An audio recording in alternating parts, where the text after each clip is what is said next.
The penthouse overlooked the city like a glass crown, 40 floors above, streets glowing with Christmas lights. Inside, everything was quiet. Elena Cross stood by the window, a crystal tumbler untouched in her hand.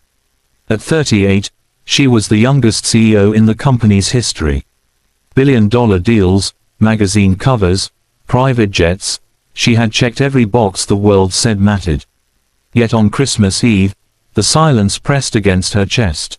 Her phone buzzed again, another automated holiday greeting from a board member. She locked the screen and exhaled. No family dinner, no laughter, no one waiting. She hadn't planned it this way. Somewhere between promotions and acquisitions, relationships had become optional, then inconvenient, then gone. A knock echoed through the penthouse.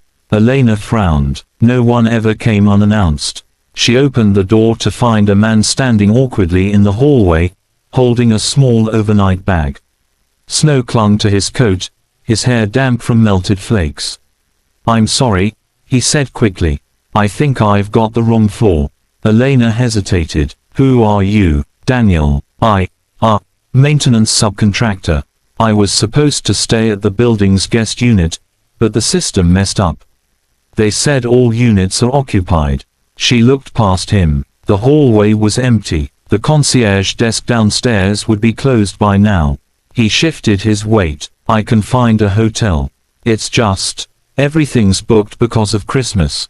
Elena's hand tightened on the door handle. The logical response was obvious. Wish him luck, close the door, return to silence. Instead, the words escaped her mouth before she could stop them. "Can you stay for just one night?" Daniel blinked.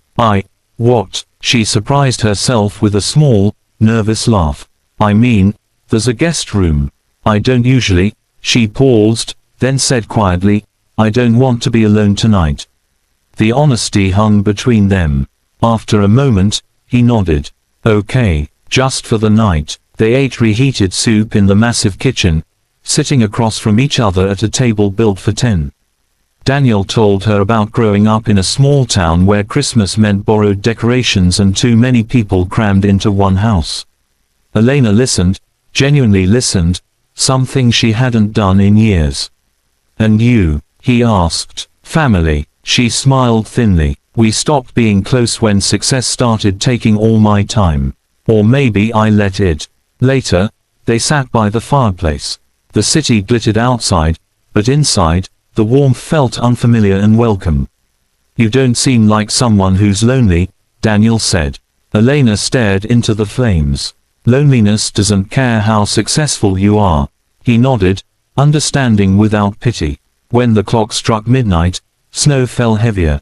Daniel stood. "I'll turn in." She hesitated again. "Thank you for staying." "Thank you for asking," he replied. Morning light spilled into the penthouse, soft and golden. Elena woke to the smell of coffee. She walked into the kitchen to find Daniel standing by the counter, 2 mugs waiting. "Merry Christmas," he said.